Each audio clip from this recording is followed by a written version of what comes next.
বিসমিল্লাহ, আলহামদুলিল্লাহ, ওয়াসসালাতু ওয়াসসালামু আলা রাসূলিল্লাহ।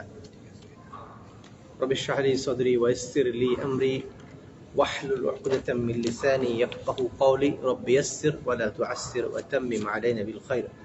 اللهم لا سهل إلا ما جعلته لنا سهلا وأنت تجعل الحزن إذا شئت سهلا رب زدني علما। সুপ্রিয় শিক্ষার্থীবৃন্দ, আমরা আমাদের ইতিপূর্বে আমরা الضروريات الخمسة، المقاصد الخمسة، الكليات الخمسة أو المصالح الخمسة أو الأصول الخمسة এগুলোর আমরা চারটা আলোচনা করেছি। হিফজুদ দ্বীন, হিফজুন নফস একটা হালাকাতে, এরপর পরবর্তী হালাকাতে হিফজুন নসল এবং হিফজুল আকল নিয়ে আমরা আলোচনা করেছি। আজকে আমরা হিফজুল মাল নিয়ে আলোচনা করব ইনশাআল্লাহ। হিফজুল মাল সম্পদ রক্ষা, সম্পদের সুরক্ষা, এটিও কি দুরুয়াত খামসার একটি। উলামায়ে কেরাম, মাকাসিদুশ শরিয়ার উলামায়ে কেরাম যারা এবং উসুলুদ বিদগণ এরা কি করেছেন, এই হিফজুল মালকে 5 নম্বরের স্থান দিয়েছেন তারতিবের দিক থেকে। মূলত হিফজুল মালের সাথে সম্পর্ক সবগুলো মাকাসিদের সাথে সম্পর্ক আছে। এখানে মাল বলতে যেটাকে বোঝানো হয়েছে, আল মাকসুদ মিনাল মাল, মাল দ্বারা অর্থ হচ্ছে, উদ্দেশ্য হচ্ছে কুল্লু মা ইয়াতামাওয়ালুহুল ইনসানু মিন মাতাইন আও নাকদিন আও গায়রিহি। মানুষ যা কিছুই সংরক্ষণ করে, যা কিছুকে মানুষ গুরুত্ব দিয়ে সংরক্ষণ করে, সেটা সম্পদ হোক, ভোগের বস্তু হোক, অথবা নগদ অর্থ হোক, অথবা অন্য কিছু, সব যা কিছু মানুষ কি করে গুরুত্ব সহকারে যেগুলোকে গচ্ছিত করে রাখে, এটা কি সম্পদ। লাইসা হুয়া খাসান বিন নাকদাইন, শুধুমাত্র নাকদাইন যে যাহাব আল ফিদ্দা যেটা আছে, অথবা কারেন্সি এখন যেগুলো আছে, শুধু স্বর্ণরূপ উদ্দেশ্য না সম্পদ দ্বারা, বরং যত কিছুই কি করে মানুষ কি করে, যত কিছু মানুষ সংরক্ষণ করে রাখে নিজের প্রয়োজনের জন্য, সেগুলো সবকিছু কি সম্পদ। ইসলামে সম্পদের গুরুত্ব অনেক বেশি। ব্যক্তির গুরুত্ব হচ্ছে, ব্যক্তি সম্পদের প্রয়োজন তার দুনিয়া এবং আখিরাতের কল্যাণ নিশ্চিত করার জন্য কি সম্পদ প্রয়োজন। তার খাওয়ার জন্য, পানাহারের জন্য সম্পদের প্রয়োজন, তার পোশাকাদির জন্য, শীত গ্রীষ্ম থেকে বাঁচার জন্য তার যে পোশাকাদির দরকার, তার সম্পদ প্রয়োজন, তার মাসকানের জন্য, গৃহায়নের জন্য, বাসস্থানের জন্য সম্পদের প্রয়োজন। তারপরে শুধু খাওয়া না, তার চিকিৎসার জন্য কিছু কি দরকার, সম্পদের প্রয়োজন। আর সম্পদ যদি না হয় তাহলে মানুষের কি হবে, মানুষ অনেক ক্ষতিগ্রস্ত হবে। এবং ব্যক্তির যদি কি হয়, একটা ব্যক্তি যদি সম্পদের ঘাটতি থাকে, তাহলে এটা উম্মার সম্পদের মধ্যে ঘাটতি করবে।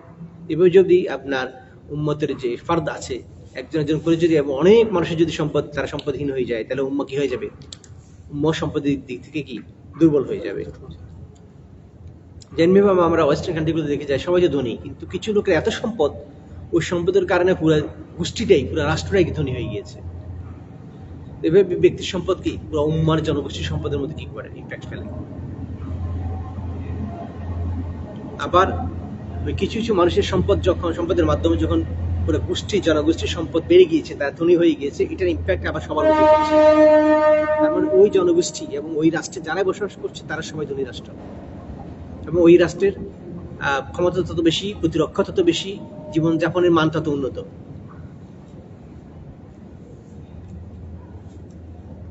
আবার কালেকটিভলি হচ্ছে, সামগ্রিকভাবে সম্পদের গুরুত্ব হচ্ছে আরো, যে যদি সম্পদ না থাকে, রিবাতিল খাইল তুরহিবুনা বিহি আদুওয়াল্লাহি ওয়া আদুওয়াকুম, তোমরা কি করো, তোমাদের শত্রুদের জন্য, লাহু আদা ইল্লাহু আদাইকুম, তোমাদের এবং আল্লাহর শত্রুদের জন্য তোমরা কি করো, প্রস্তুত করো, তোমাদের সামর্থ্য অনুযায়ী, সাধ্য অনুযায়ী কি শক্তি, রিবাতিল খাইল এবং অশ্ববাহিনী কি করে তোমরা প্রস্তুত করো, যাতে এর মাধ্যমে তুরহিবুনা বিহি, এর মাধ্যমে তোমরা কি করো, ভীতি প্রদর্শন করতে পারো, আদুওয়াল্লাহি ওয়া আদুওয়াকুম, তোমাদের শত্রু এবং আল্লাহ শত্রু, আল্লাহ শত্রু এবং তোমাদের শত্রুদেরকে। আর এটা বাস্তবতা এখন বর্তমান সমাজে একবারে ক্লিয়ার আমাদের কাছে। যে জাতির শক্তি আছে সেই জাতি কি সুরক্ষিত। আর এখন আমাদের বিশেষ করে খুব এই কয়েক বছরের যে গ্লোবাল যে পলিটিক্স, এর মাধ্যমে বিষয়টা আমাদের কাছে আরো ক্লিয়ার, যে যে জাতির কি আছে, যে জাতির মধ্যে টেকনোলজি আছে, যে জাতির জ্ঞান আছে, এবং যে জাতির কি আছে, তার অস্ত্র আছে, মানে তার সামরিক প্রস্তুতি আছে, তারা সবচেয়ে কি বেশি শক্তিশালী, বেশি সাস্টেইনেবল। ওই রাষ্ট্রটা ওই জনগোষ্ঠীটা তত বেশি সাস্টেইন করে, টিকে থাকে। সুতরাং আমাদের কাছে এটা এখন স্পষ্ট হলো যে ব্যক্তির জন্য যেভাবে সম্পদের গুরুত্ব, তেমনিভাবে কি জনগোষ্ঠীর জন্য, রাষ্ট্রের জন্য কি উম্মার জন্য সম্পদের গুরুত্ব অনেক বেশি। ইসলাম এই সম্পদকে রক্ষার জন্য, সম্পদ অর্জনের জন্য অনেকভাবে কি দিয়েছে, গুরুত্ব দিয়েছে। আরো একটা বিষয় দেখা যাচ্ছে যে যে রাষ্ট্রগুলোর সাথে তাদের সম্পদ নেই মানে তারা কি, তাদের সামরিক দিক থেকে তাকে অনেক দুর্বল সম্পদের কারণে। তারা অস্ত্র প্রস্তুত করতে পারছে না বা অস্ত্র আমদানি করতে পারছে না। তখন দেখা গেছে আপনার ওই রাষ্ট্রের উপর যারা শক্তিশালী রাষ্ট্র তারা কি ঝাঁপিয়ে পড়ছে, যেটা মুসলিম বিশ্বের যে বর্তমান যে অবস্থা। সুতরাং এবং দেখা যাচ্ছে কিছু মুসলিম বিশ্বের কিছু কিছু দেশ তারা এটাকে সামরিক প্রস্তুতির উপর তারা অনেক গুরুত্ব দিচ্ছে। এখানে দেখা যাচ্ছে তারা মুসলিম বিশ্বের মধ্যে শক্তিশালী দেশ হয়ে উঠছে, এবং অনেকাংশে পরাশক্তির জন্য তারা কি একজন থ্রেট হিসেবে কাজ করছে। সবচেয়ে বড় কথা হচ্ছে তারা নিজেদের সুরক্ষাকে তারা কি নিশ্চিত করছে। এবং এই সব কিছুর মূলে আছে কি অন্যান্য ফ্যাক্টরের পাশাপাশি সম্পদটা খুব গুরুত্বপূর্ণ। আর এটা সার্বিকভাবে সম্পদের কথা, কিন্তু ইসলামী শরীয়তে সম্পদকে, মালকে প্রশংসিত করা হয়েছে তখন যে সম্পদটা কি করে, যে সম্পদটা মানুষের দুনিয়া এবং আখিরাতের কল্যাণমূলক কাজে কি ব্যবহৃত হয়, ওই সম্পদ প্রশংসিত। ওই সম্পদ অর্জন করতে, ওই সম্পদ বিতরণ করতে, ওই সম্পদের ম্যানেজমেন্ট করতে আল্লাহ সাল্লাল্লাহু আলাইহি ওয়াসাল্লাম বলেছেন যে ইন্নাল্লাহ আযজা ওয়া জাল্লা ক্বাল, হাদিসে কুদসি এটা, ক্বাল ইন্না আনজালনাল মালা লিইকামাতিস সালাতি ওয়া ইতাইজ যাকাত। যে আল্লাহ রাব্বুল বলছেন যে আমি সম্পদকে অবতীর্ণ করেছি, সম্পদ দান করেছি লিইকামিস সালাতি, নামাজ প্রতিষ্ঠার জন্য, ওয়া ইতাইজ যাকাত, এবং যাকাত দেওয়ার জন্য। যাকাত এটা আমরা জানি নামাজের সাথে কি আছে, সম্পদের সম্পর্ক আছে।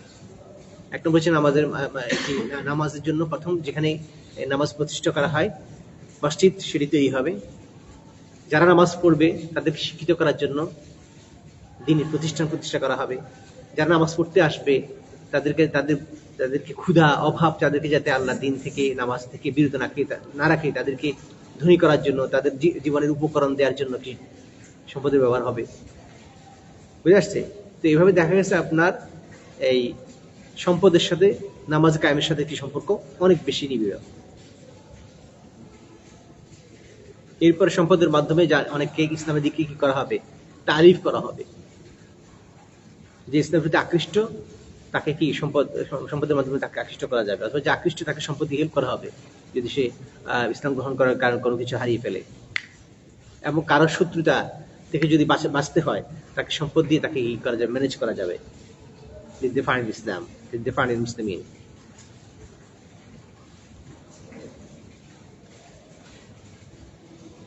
ইসলাম এই সম্পদকে কি করেছে, দুই দিক থেকে সংরক্ষণ করেছে, যেটা আমরা বলেছিলাম আগে, মিন জানিবিল উজুদ ওয়া মিন জানিবিল আদম।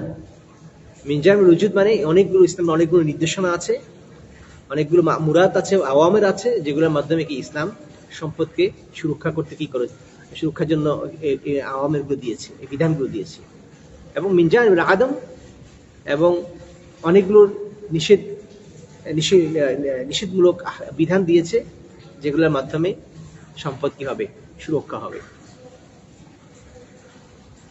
প্রথমত হচ্ছে হিফজুল মাল মিন জানিবিল উজুদ, সম্পদকে রক্ষা করার ক্ষেত্রে ইসলাম বিভিন্ন ধরনের কি দিয়েছে, নির্দেশনা দিয়েছে। এক নম্বর হচ্ছে আল হাসু আলা তাকাসসুব, এনকারেজমেন্ট অন আর্নিং। সম্পদ অর্জনের জন্য ইসলাম কি দিয়েছে, উৎসাহিত করেছে। কি ধরনের উৎসাহ? যেমন এই বৈধ পন্থায় সম্পদ অর্জনের যে পদ্ধতিগুলো, এগুলো কি করেছে আপনার, এগুলো দ্বার উন্মোচন করেছে।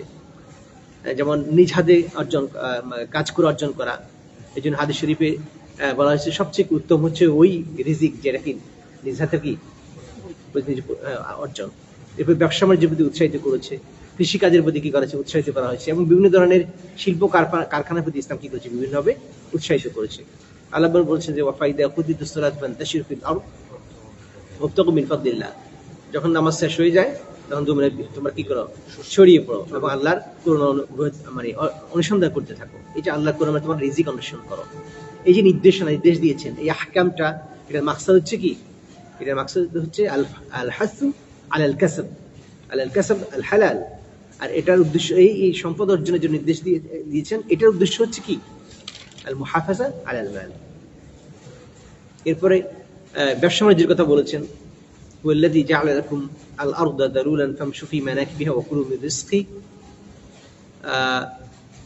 ওয়া আখারুনা ইয়াদরিবুনা ফিল আরদি, আয়াতে ওয়া আখারুনা ইয়াদরিবুনা ফিল আরদি ইয়াবতাগুনা মিন ফাদলিল্লাহ, যারা আরেক দল আছে যারা জমির বিচরণ করে এবং আল্লাহর করুণা কি অন্বেষণ করে কাজের মাধ্যমে, ব্যবসা বাণিজ্যের মাধ্যমে। এরপরে অন্যের সম্পদকে অন্যায়ভাবে খাওয়া থেকে নিষেধ করেছে, অন্যের সম্পদকে অন্যায়ভাবে ভক্ষণ করা যাবে না। ইয়া আইয়ুহাল্লাযীনা আমানু লা তাকুলু আমওয়ালাকুম বাইনাকুম বিল বাতিল, যে তোমরা মুমিনরা তোমরা তোমাদের পারস্পরিক তোমাদের যে মাল এটা অন্যায়ভাবে তোমরা ভক্ষণ করো না, ইল্লা আন তাকুনা তিজারা আন তারাদিন, যদি তোমাদের পরস্পর কি সন্তুষ্টি চিত্তে যদি তোমাদের বিজনেস হয় সেটা থেকে তোমরা কি করতে পারবা, ভক্ষণ করতে পারবা। আহাল্লাল্লাহুল বাই'a ওয়া হারামা রিবা, আল্লাহ কি করেছেন, বেচা বিক্রিকে বৈধ করেছেন এবং রিবাকে হারাম করেছেন। এরপরে ইসলাম কি করেছেন, সম্পদ তারগিব ফিল মাল বিযিকরি মা ইউহসারু বিহি মিন মানাফি দিনিয়া ওয়া উখরাবিয়া, যে সমস্ত কারণে মানুষের দিনী এবং পরকালের পারলৌকিক ইহকাল এবং পরকালের উপকার হতে পারে, এই সমস্ত বিষয়ে সম্পদের মাধ্যমে এই সমস্ত বিষয় কি করেছে, উৎসাহিত করেছে। যে সমস্ত কাজের মাধ্যমে যে সমস্ত মালকে যেভাবে ব্যবহার করলে মানুষের দুনিয়ার এবং আখিরাতের কি কল্যাণ হতে পারে, এই সমস্ত কাজে উৎসাহিত দিয়েছে। যেমন সাদাকার জন্য কি দিয়েছে, ইসলাম উৎসাহিত করেছে। মাসালুল লাযিনা ইনফিকুনা আমওয়ালাহুম ফি সাবিলিল্লাহ কামাসালি হাববাতিন আনবাতাত সাব'a সানাবিলা ফি কুল্লি সুমরাতিন মিয়াতু হাব্বা ওয়াল্লাহু ইউদাঈফু লিমান ইয়াশা'উ ওয়াল্লাহু ওয়াসি'উন আলীম। মান যাল্লাযী ইউকরিদুল্লাহা কারদান হাসানা, অন্যদেরকে কি তাকে ঋণ দিতে বলা হয়েছে, উৎসাহিত করা হয়েছে এবং এটাকে প্রকাশিত করা হয়েছে অনেক বেশি বিনিময় তার জন্য, যে কারদ হাসানা দেয়। মান যাল্লাযী ইউকরিদুল্লাহা কারদান হাসানা ফায়ুদাঈফুহু লাহু আদআফান কাসীরা ওয়াল্লাহু ইয়াকবিদু ওয়া ইয়াবসুত ওয়া ইলাইহি তুরজাউন। এভাবে আল্লাহর রাস্তায় দান করার, গরিবদেরকে সাহায্য করার অনেক ধরনের কি আছে, অনেক ধরনের কোরআনের আয়াত আছে, হাদিস আছে, বিভিন্নভাবে মানুষ কি করেছে, উৎসাহিত করা হয়েছে, যাতে কি সম্পদটা কি হয়, গরিবদের কাছেও যায়।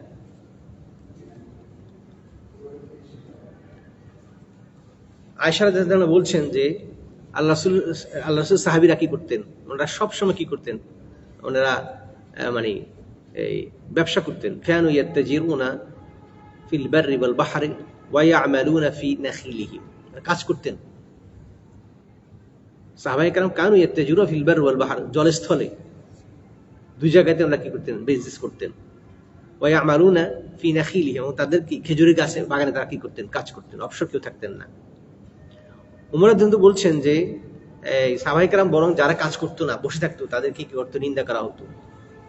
উমর রাদিয়াল্লাহু বলছেন যে লা ইয়াকউদু আহাদুকুম আন তালাবির রিজকি, তোমাদের কেউ যাতে রিজিক অন্বেষণ থেকে বসে না থাকে। ওয়া ইয়াকুল, এবং তিনি বলতেন আল্লাহুম্মা রযুকনি, হে আল্লাহ আমাকে দান করুন, রিজিক দান করুন। ফাকাদ আলিমতুম আন্না সামা'a লা তুমতির, মানুষদের লক্ষ্য করে তিনি বলতেন যে তোমরা জেনেছো যে আন্না সামা'a লা তুমতিরু যাহাবান ওয়ালা ফিদ্দা, আসমান তো কি স্বর্ণের উপর কি করে না, অবতীর্ণ করে না, হ্যাঁ, আসমান শুধু পানি দেয়।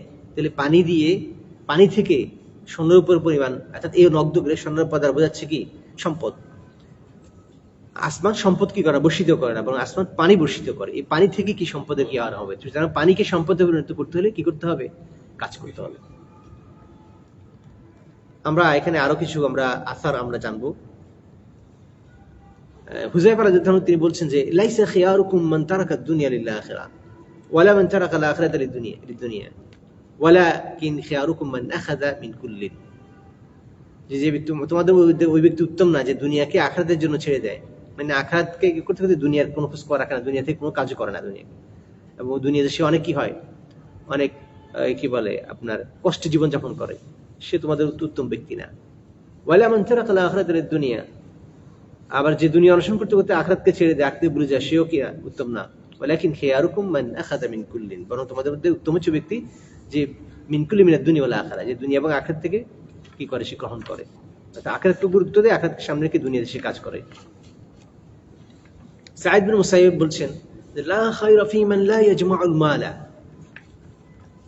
ফায়াকুফু ওয়াজহাহু, ওই ব্যক্তির মধ্যে কোনো কল্যাণ নেই যে ব্যক্তি সম্পদ জমা সঞ্চয় করে না এবং এর মাধ্যমে কি করবে, চেহারাকে কি করবে, এই প্রতিহিত করবে, অর্থাৎ মানুষের কাছে চাওয়া থেকে সে ফিরাবে, মুখাপেক্ষি হওয়া থেকে সে কি বিরত রাখবে। যে ব্যক্তি সম্পদ সঞ্চয় করে না, অর্জন করে না, সঞ্চয় মানে অর্জন করে না, সে তার মধ্যে কোনো কল্যাণ নেই। আর সম্পদ অর্জন করে কি করবে, ফায়াকুফু বিওয়াজহাহু, সে তার চেহারা, তার নিজেকে নিবারণ করবে অভাব থেকে, মানুষের কাছে হাত পাতা থেকে। ওয়ায়ুআদ্দি বিহি আমানাতাহু, এবং তার প্রতি যে আমানত আছে, আমানত মানে সম্পদ আমানত না, তার কাছে অনেক কিছু আমানত না, তার কাছে তার ছেলে সম্পদ আমানত, তার কাছে তার স্ত্রী আমানত, তার কাছে তার পিতামাতা আমানত, তার কাছে তার আরো যারা আছে আয়ালের তারা আমানত, এরপরে তার কাছে দিনী আমানত আছে, আল্লাহ রাস্তায় সে ব্যয় করতে হবে, খরচ করতে হবে, এসব কিছু। ওয়ায়ুআদ্দি বিহি আমানাতাহু, এবং সম্পদ অর্জন করে সে কি করবে, এটা আমানত কি করবে, আমানত আদায় করবে, পালন করবে। ওয়ায়াসিলু বিহি রাহমাহু, সম্পদের মাধ্যমে সে সাথে তার রহমের সম্পর্কে যারা আছে আত্মীয় সম্পর্ক, তাদের সাথে কি করবে, সম্পর্ক স্থাপন করবে, অর্থাৎ সম্পর্ককে আরো উন্নত করবে, ভালো করবে, সুন্দর করবে।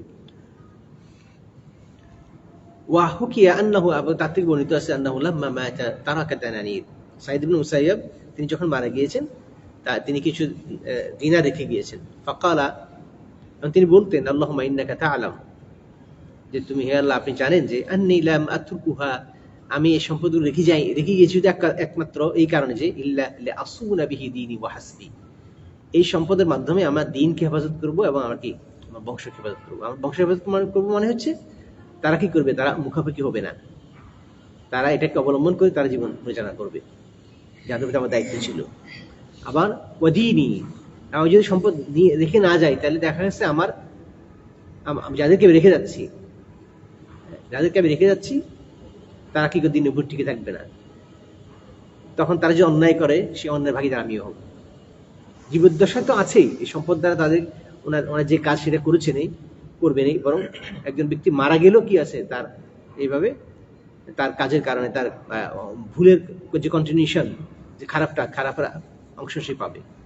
এই জন্য তিনি ইন্তেকালের সময় যে অর্থাৎ সম্পদ রেখে গিয়েছেন, শুধু সঞ্চয় করে ভোগ করছেন না, বরং রেখে গিয়েছেন তার আত্মীয় স্বজনের জন্য, ওয়ারিসদের জন্য, এবং এটা বলেছেন যে ইল্লা এটা লা মাতরুকহা ইল্লা লিআসুনা বিহা দীনি ওয়া হাসবি, এবং আমার দ্বীন এবং বংশের সংরক্ষণের জন্য আমি কি করেছি, এটা রেখে গিয়েছি।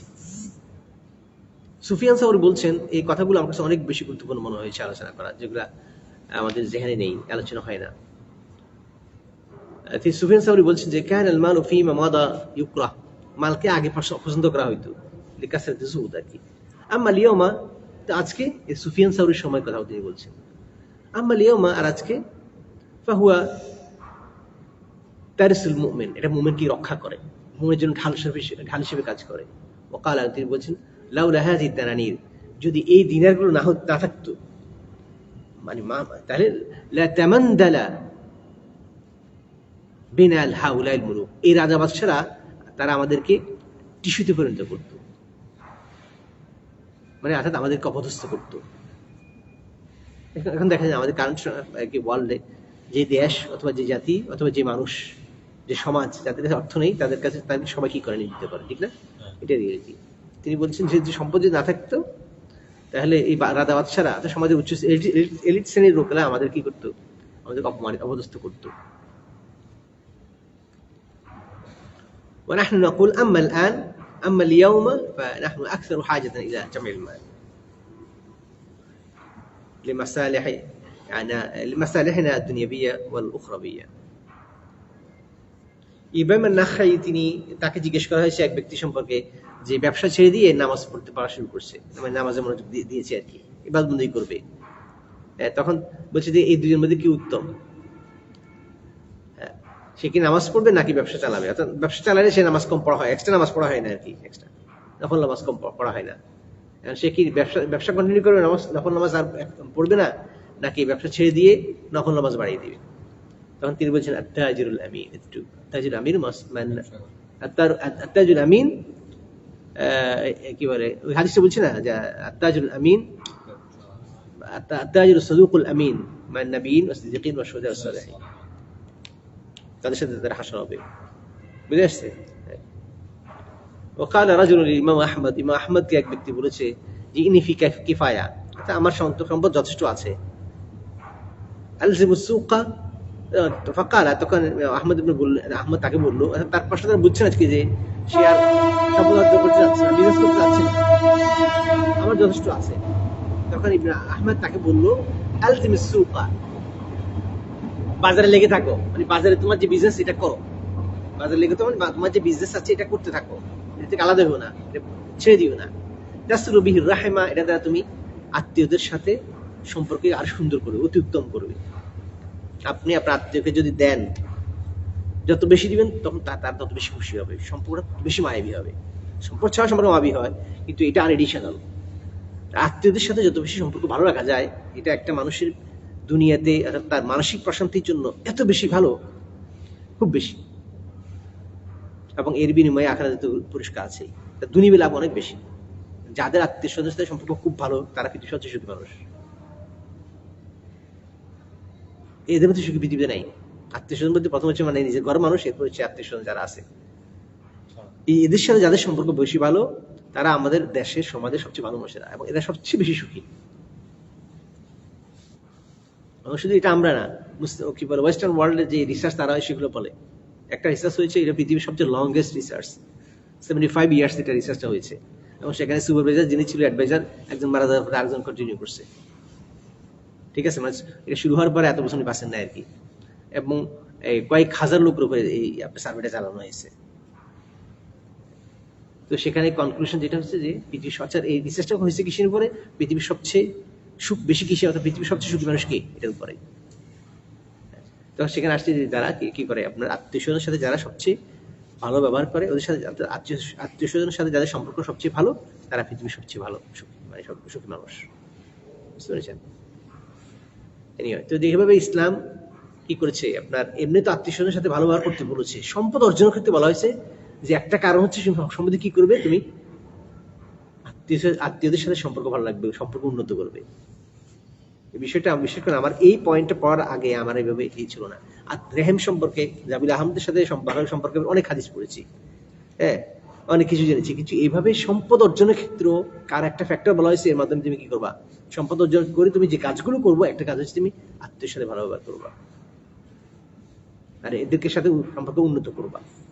এখানে সালাতুর রহিম, সম্পর্ক মিলাবো মানে কি, সম্পর্ক উন্নত করবা। কেন? এটা তোমার নিজের সুখের জন্য, অন্য কিছু আছেই। এবং ইমাম আহমদ বলছেন, ওয়াকালা ইয়ানবাগি লিন-নাস কুল্লুহুম ইয়াতাওয়াক্কালুনা আলাল্লাহি আযজা ওয়া জাল্লা, মানুষের জন্য উচিত যে তারা মানুষ আল্লাহর উপর তাওয়াক্কুল করবে। ওয়ালাকিন ইউআউযুনা আনফুসাহুম বিল কাসব, তারা নিজেদের সেবা করবে কাসবের মাধ্যমে, অর্জনের মাধ্যমে। তার মানে তারা আল্লাহর উপর তাওয়াক্কুল তো করবে, সম্পদ অর্জন করবে। ফামান ক্বালা বিখিলাফি হাযাল কাউল, আর যে এটার বিপরীতে বলবে, ফাহাদা কাউলু ইনসানিন আহমাক, এটা হচ্ছে একজন স্টুপিড মানুষের কি কথা। ওয়াসুইলা, এবং তাকে জিজ্ঞেস করা হয়েছে আন কওমিন, আমার সম্প্রদায় সম্পর্কে, যে যারা লা ইয়ামালুন, কাজ করে না। এবং কিছু লোক সম্পর্কে জিজ্ঞেস করা হয়েছে, ওয়া ইয়াকুলুনা নাহনু মুতাওয়াক্কিলুন, তারা কাজ করে বলে যে আমরা আল্লাহর উপর তাওয়াক্কুল করেছি। ফাকালা হাউলাই মুবতাদিআ, ইমাম আহমদ বলেছেন তারা হচ্ছে মুবতাদিআ। মানে তাদের চিন্তার মধ্যে কি আছে, এমন কিছু অভিনব বিষয় আছে যেটা ইসলামে নেই।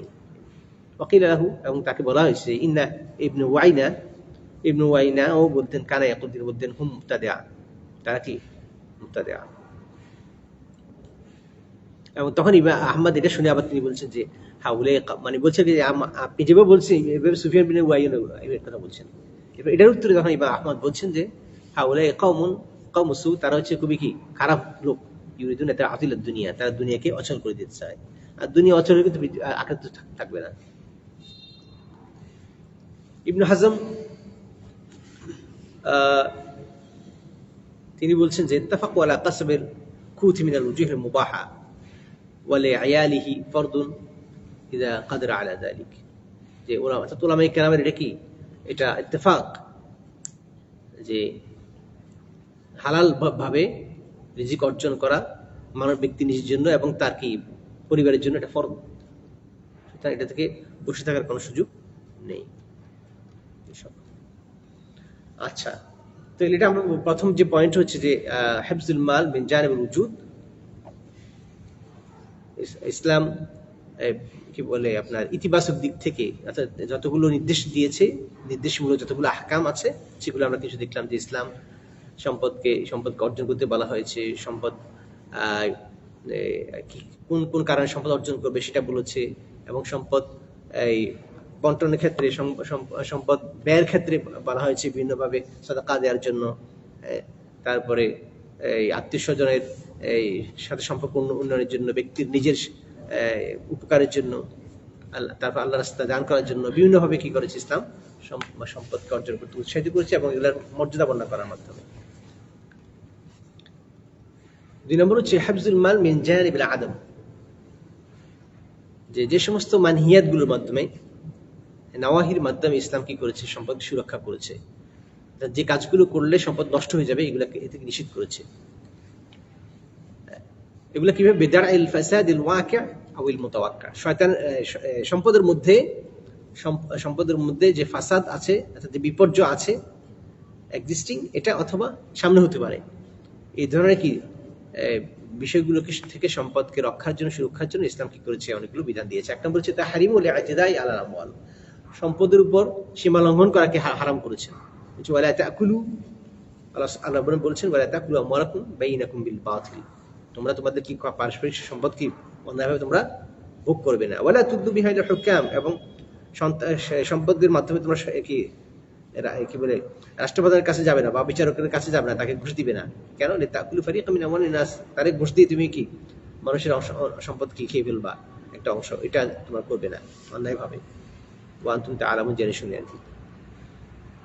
তারপর ইয়াতিমদের ক্ষেত্রে বলা হয়েছে যে সম্পদ ইয়াতিমরা তাদের সম্পদ যাতে খেয়ে না ফেলে, অভিভাবকরা, এটাও কি করা হয়েছে আপনারা বলছেন ওয়ালা ওয়াতুল ইয়াতামা আমওয়ালাহুম, ইয়াতিমদেরকে তাদের মাল দিয়ে দাও। ওয়ালা তাতাবাদুল খাবিথা বিত তাইয়্যিব, খারাপ মালের সাথে তোমরা পবিত্র মালকে, অর্থাৎ তোমাদের পবিত্র মাল যেটা আর তাদের থেকে তোমরা অন্যভাবে যেটা খেয়ে ফেলবে এটা খাবিস, দুটোকে মিলাবে না।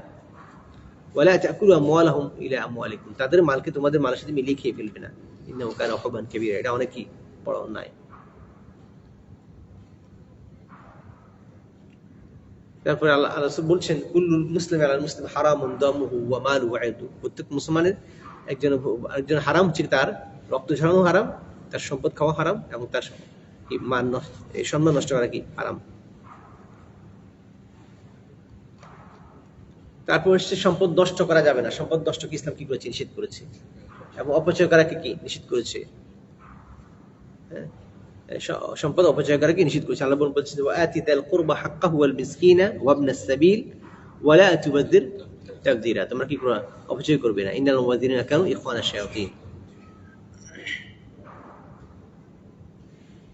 আচ্ছা, এরপর রাসূল সাল্লাল্লাহু আলাইহি ওয়াসাল্লাম কি করেছে? সম্পদ নষ্ট হওয়া থেকে কি করে নিষেধ করেছেন? যে নাহান নবী সাল্লাল্লাহু আলাইহি ওয়াসাল্লাম আন ইদাআতিল মাল, যে কোনো ভাবে সম্পদ নষ্ট হয়ে যাবে এটা করা যাবে না। যেমন অনেকের কাছে কি আছে যে অনেকগুলো সম্পদ ছিল, অন্যভাবে সেই সম্পদ কি করেছে? অর্জন করেছে। একে তো অন্যভাবে অর্জন করেছে, আবার ধরা খাওয়ার ভয়ে টাকাগুলো কি করেছে? বুড়ি গঙ্গাতে ফেলে দিয়েছে, ফর এক্সাম্পল। ঠিক আছে, এরকম করা যাবে না। বা এর মধ্যে আগুন লাগিয়ে দিয়েছে। ঠিক আছে, একে তো তার ডাবল অন্যায়। একে তো সে অন্যায়ভাবে সম্পদ অর্জন করেছে, আবার এই সম্পদটা তো রাষ্ট্রের সম্পদ। হ্যাঁ, তো যদিও কার মালিকানা হোক, ওই লোকটা রাষ্ট্রের একটা অংশ, যদি অন্য সম্পদ চুরিকৃত সম্পদ হয়, আর রাষ্ট্রের সম্পদ হইল কালেকটিভ মাল, এটা ধ্বংস করা যাবে না। আবার কারো হালাল ইনকামের কোনো মালও কি করা যাবে না, এভাবে নষ্ট করা যাবে না। আপনার মাল আপনি যেমনি চান সেমনি খরচ পাতে নষ্ট হচ্ছে, আপনি নিজের টাকা আপনি পানি ফেলে দিচ্ছেন, না, এটা করা যাবে না, এটা হারাম, এটাকে নিষেধ করা হয়েছে। এবং আল্লাহ বলেছেন যে কিয়ামতের ময়দানে মানুষ কোত্থেকে সম্পদ অর্জন করবে এবং কোথায় খরচ করবে সে ব্যাপারে কি করা হবে? জিজ্ঞেস করা হবে। এরপর আসছে সাদাকা দেওয়ার ক্ষেত্রে ইসলাম কি করেছে? উৎসাহিত করেছে। এটা আমরা আলোচনা করেছি আগে। আল মানউ মিন তামকিনিস সাফিহি মিন মালিহি, যে নির্বোধ তাকে সম্পদ দিতে কি করেছে? নিষেধ করা হয়েছে বড় হওয়ার আগ পর্যন্ত। কারণ কেউ যদি মারা যায়, তার যদি চাচা আছে মনে করেন বাচ্চার, এই ভাতিজার কাছে কি তার চাচারা বা জ্যাঠারা সব সম্পদ দিয়ে দিতে পারবে না, বরং তাকে কি করতে হবে? তার টেক কেয়ার করতে এবং সম্পদ শুরু করবে। সে যখন বড় হবে তখন তার কাছে কি সম্পদ দিয়ে দিবে। যদি তাকে সম্পদ দিয়ে দেয়, বাচ্চা এমনি ইচ্ছে সেমনি সম্পদ খরচ করবে, অথবা অন্যরা তার থেকে নিয়ে যাবে, সে তো বুঝে না। এই জন্য আল্লাহ বলছেন যে ওয়ালা তুতু সুফাহা আমওয়ালাকুম আল্লাতী জাআলাল্লাহু লাকুম কিয়ামা, যে সমস্ত সম্পদ আল্লাহ তো যে সম্পদ তোমাদের কি তোমাদের প্রতিষ্ঠার জন্য, হ্যাঁ, যে সম্পদ আল্লাহ দিয়েছেন এটা সুফাহাদের কাছে তোমরা দিও না। হ্যাঁ, ওয়ারযুকুহুম, তাদেরকে তোমরা খাওয়াও, তাদের সম্পদ থেকে তোমরা খাওয়াও। ওয়াকসুহুম, তাদের কি পরিধানের কাপড় চোপড় দাও। ওয়াকুল লাহুম কাওলাম মারুফা, এবং ওই সময় তাদের সাথে ভালো আচরণ করো। ওয়াবতালুল ইয়াতামা হাত্তা ইযা বালাগুন নিকাহ, আর তাদেরকে তোমরা কি করো, ইয়াতিমদেরকে তোমরা পরীক্ষা করো, তা টেস্ট করে দেখো তারা যদি ম্যাচুরিটিতে পৌঁছেছে কিনা। ফাইন আনাস্তুম মিনহুম রুশদান, যদি দেখা যায় তারা কি বুঝতে পারে যে তারা ম্যাচিউর হয়েছে, ফাদফাউ ইলাইহিম আমওয়ালাহুম, তখন তাদের সম্পদটা তাদের কাছে হস্তান্তর করো। ওয়ালা তাকুলুহা ইসরাফান ওয়া বিদারান ইয়াকুল, তোমরা এখানে কি অতিরঞ্জন করে তোমরা এটা খেও না। এখানে দেখা যাচ্ছে বাচ্চাটা তার বাপ মারা গিয়েছে, কিন্তু সে সম্পদের মালিক, কিন্তু সে যেহেতু সাফিহ নির্বোধ, তো কিছু বুঝে না, সম্পদ ম্যানেজমেন্টের মতো তার ক্যাপাসিটি এখন হয়নি, সে বালেগ হয় নাই অ্যাটলিস্ট, এই মুহূর্তে তাকে সম্পদ দিলে তার সম্পদ নষ্ট হয়ে যাবে, এটাও ইসলাম কি করেছে, নিষেধ করেছে। অর্থাৎ ইসলাম সম্পদ নষ্ট হওয়ার ন্যূনতম পদ যেখানে আছে, ন্যূনতম সুযোগ যেখানে আছে, এটা নিষেধ করেছে। এরপর সম্পদ যদি কেউ কি করে, নষ্ট করে, অন্য সম্পদ যদি কি করে অন্যভাবে খেয়ে ফেলে, সেখানে কি করেছে ইসলাম, হদের ব্যবস্থা, শাস্তির ব্যবস্থা করেছে। হ্যাঁ, চুরি শাস্তির কথা যেটা আসছে, তাহলে এই বিধানগুলো কি জন্য, এটা হচ্ছে এটা উদ্দেশ্য হচ্ছে আল হেফাজ আলাল মাল, সম্পদ রক্ষার জন্য কি এই বিধানগুলো। ইবনে হাজার রাহিমাহুল্লাহ তিনি বলছেন যে কাল মাযরি, তিনি ইমাম মাযরি থেকে বলছেন যে সার আল্লাহুল আমওয়ালা বিইজাবি কাতঈ ইয়াদিন بقطع يد سارقها وخص السرقة لقلة ما عداها بالنسبة إليها من الانتهاب والقسم ولسهولة البينة على ما عدا السرقة। আল্লাহ রাব্বুল আলামিন এখানে হদের মাধ্যমে শুধু চুরিকে বলেছেন কেন, আর উন্নত অপরাধ আছে, যা ডাকাতি করা আছে, তারপরে চিন্তায় আছে, অনেক কিছু আছে। যেখানে এটা বলেছেন যে ইমাম মাযরি তিনি বলছেন, ইবনে হাজার তার থেকে কোট করছেন যে এটা বলেছেন জন্য যে কি বলে লিকিল্লাতি মা আদাহা বিন্নাসবি বিল ইনতিহাব ওয়া লিসুহুলাতিল বাইনাতি আলা মা আদা সারিকা, চুরি ছাড়া অন্য যে অপরাধগুলো আছে এগুলো খুব সহজে আপনার দলিল উপস্থাপন করা যায়। চুরিটা চুরি করলে এটা দলিল দেওয়া যায় না সহজে, অর্থাৎ যে সম্পদের মালিক সে প্রমাণ করা তার জন্য অনেক কঠিন, এটা আমার সম্পদ, এই ফাঁক দিয়ে চোরে কি পার পেয়ে যায়, বুঝতে পারছেন। আর এই জন্যই যদি এত কঠিন অবস্থায় যদি কি করে সাহেবুল মাল যদি কি করতে পারে, প্রমাণ করতে পারে যেটা আমার মাল না, চোর হিসেবে সাব্যস্ত হয়ে যায়, তাহলে এত কমপ্লেক্স প্রসেস যেহেতু সে চুরি করেছে, এই জন্যই তার কি হবে, তার শাস্তির কথা এখানে উল্লেখ করা হয়েছে, বুঝতে পেরেছেন। আর আর সবচেয়ে বড় কথা হলো আরো হচ্ছে যে এটার সাথে আরো চুরির মাধ্যমে অনেক বেশি সম্পদ কি, চুরির মাধ্যমে অনেক বেশি সম্পদ কি করা যায়, মানে অন্যের সম্পদ কি মানে কি বলা, মানে আহরণ করা যায়, অন্যের সম্পদ দেওয়া যায়। তো এখানে সবচেয়ে ইহতো যেখানে উল্লেখ করা হয়েছে যে এখানে কি নেই, এটা অন্য কাজগুলো সহজ, চুরিটা অনেক কঠিন, এবং চোরের জন্য কি বলে আপনার, চোরের জন্য তো কঠিন, এবং সাহেবুল মাল এটা সহজে উজ্জ্ব দিতে পারে না, তার মালিকানা দাবি করবে, এটা কঠিন তার জন্য। সুতরাং এইভাবে আপনার এই কঠিন প্রসেসে মালিককে ফাঁকি দিয়ে সে যে কাজটা করেছে, হ্যাঁ, এই জন্য কি এটা শাস্তিটা তো বেশি।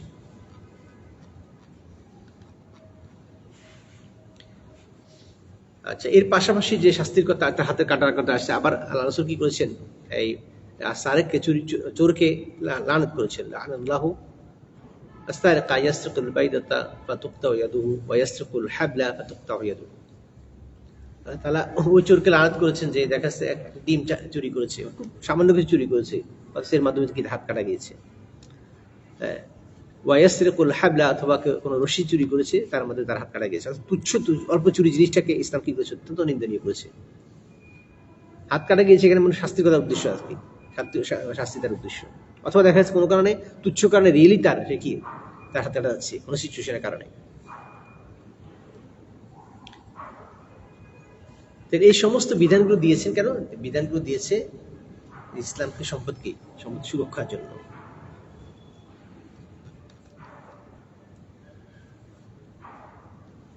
আর এই শাস্তিগুলো যদি দেয়া না হতো,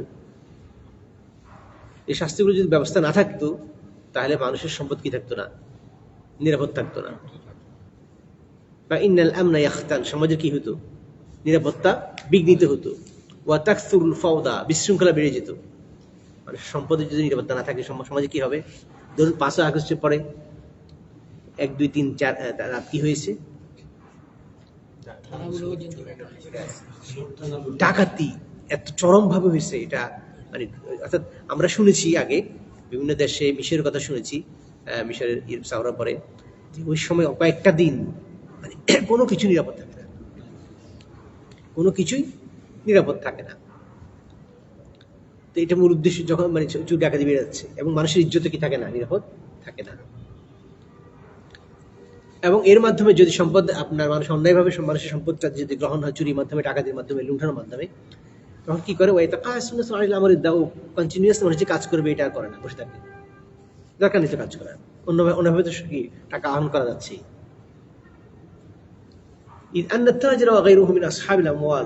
যারা ব্যবসায়ী এবং যাদের মাল আছে তারা কি করে? তারা তাদের জীবিকা অর্জনের জন্য অনেক কষ্ট করে। কিন্তু যে ব্যক্তি অলস, সে কি করে? এক মুহূর্তে কি করে? ওনাদের সম্পদ থেকে নিয়ে নেয়। যেমন মনে করেন যারা করে আপনার জুয়া খেলে, যারা সুদের ব্যবসা করে, তার কোনো কষ্ট আছে নাকি? লোন দিয়ে দিচ্ছে শেষ। যারা জুয়া খেলছে অল্প মুহূর্তে সে অনেক টাকা ইনকাম করে ফেলছে।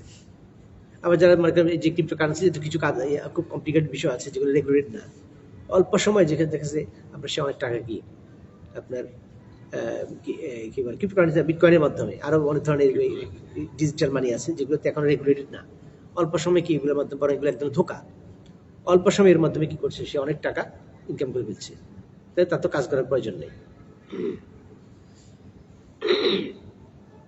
আর এখানে আর যে বিষয়টা লক্ষণীয় সেটা হলো, যারা এভাবে চুরির শাস্তির কথা, মানে হাত কাটার যে বিধানটা, এটার বিরুদ্ধে যারা কথা বলছে, এটাকে নষ্ট করার জন্য, তারা যারা খুব অলস এবং যারা অলস অপরাধী যারা, তাদের সাথে তাদের খুবই মানে কি বলে বন্ধু প্রতিম।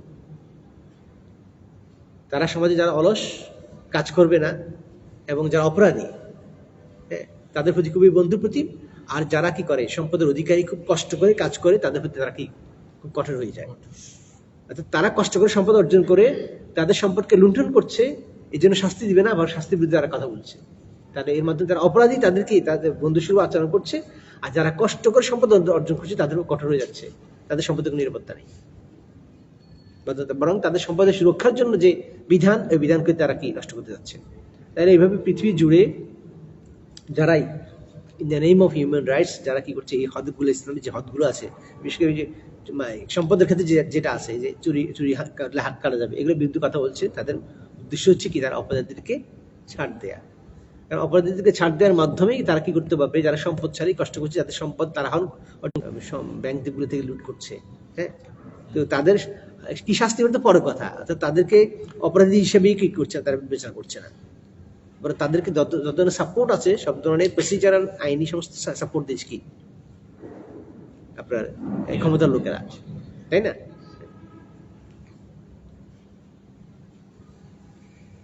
এবং এই সমস্ত লোকেরাই আপনার চুরির দিক থেকে অনেক বড় বড় চুরি করে। আর চুরি বিচারে যদি হয়, সবার আগে তাদের উপর কি চুরি আইন বাস্তবায়িত হবে। এই জন্য তারা কি করে? তারা আপনার চুরি আইনের বিরুদ্ধে কথা বলে। তাহলে আল্লাহ রাব্বুল আলামিন এই যে চুরি আইনগুলো দিয়েছেন, যে বিধান, শাস্তি বিধান দিয়েছেন, এটা দিয়েছেন মানুষের হাত কাটার জন্য না, বরং মানুষের সম্পদকে রক্ষার জন্য কি করেছে? বিধান দিয়েছে।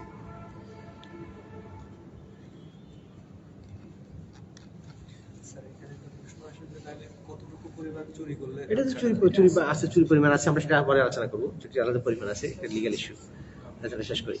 তারপরে সম্পদ রক্ষার জন্য আরেকটা হচ্ছে, আরেক জাতীয় আর কিছু বিধান হচ্ছে যে দমানুল মুতলাফাত, যে কেউ যদি সম্পদ নষ্ট করে ফেলে, এটা কি দেওয়া, এটা মানে কি বলে কাউন্টার ভ্যালু, যেটা জরিমানা দেওয়া। যদি কারো সম্পদ নষ্ট করে ফেলে, এটা জরিমানা দেয়। জরিমানার বিধানটা আসছে কি জন্য? সম্পদ রক্ষার জন্য। তার সাহেবুল মাল, যে তার সম্পদ রক্ষার জন্য। রক্ষা করতে গিয়ে যদি কি হয়, যুদ্ধ লেগে একজন মারাও যায়, তাকে শহীদ হিসেবে বিবেচনা করা হয়েছে। তার মানে এনিহাও জীবন দিয়ে হলে সম্পদ রক্ষা করা যাবে, সম্পদ রক্ষা করার কাজ করতে হবে। মান কুতিলা দুনা মালিহি ফাহুয়া শাহীদ। তাহলে এখানে যে ব্যক্তি সম্পদ রক্ষা করতে করার জন্য তাকে যে নির্দেশ দেওয়া হয়েছে, রিস্ক আছে তার জীবনের, এরপর নির্দেশ দেওয়া হয়েছে, এটা কেন?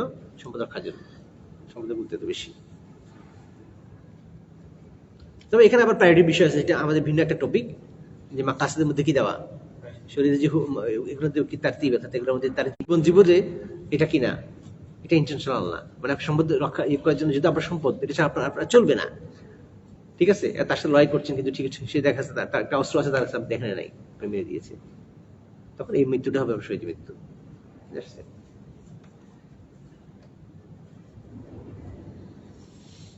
এরপর তাওসিক দুইয়ুম ওয়াল ইশহাদ, যে কোনো ধরনের যে ট্রানজাকশন হয়, লেনদেন হয়, হ্যাঁ, সেখানে কি হবে, সেখানে আপনার সাক্ষী রাখার বিধান যে করছেন, ইয়া আইয়ুহাল্লাযীনা আমানু ইযা তাদায়ানতুম বিদাইনিন ইলা আজালিন মুসাম্মা ফাকতুবুহু, এই বিধানটা যে তোমরা যদি কি ঋণের লেনদেন করো সেটা কি করো, তোমরা লিখে রাখবে। এই যে লিখার বিধান, এটা কি সম্পদ রক্ষার জন্য। তারপর ওয়াস্তাশহিদু শাহিদান মিন রিজালিকুম, দুজন পুরুষের সাক্ষী রাখতে বলা হয়েছে, এটা কি জন্য, সম্পদ রক্ষার জন্য, যাতে লেনদেনটা কি হয়, হয় না দেখছে আপনি লেনদেন করেছেন, আপনি লোন নিয়েছে, আবার সে অস্বীকার করছে। এই সমস্ত বিধানগুলো কি জন্য, সম্পদ রক্ষার জন্য। আমরা আলোচনা শেষে চলে আসছি। আর যদি সম্ভব থাকতো তাহলে আমরা স্পেশালি আরো কিছু কারেন্ট প্রেক্ষাপটে আমরা আধুনিক কিছু বিষয় আলোচনা করতাম, তো সেই সময় আমাদের আর নেই, আগামী ক্লাসের করবো না। মোটামুটি আজকে হিফজুল মালের উপরে আমাদের আজকের আলোচনা এখানেই শেষ। আপনাদের গাড়ি ধরবেন, তাই না? ইনশাআল্লাহ।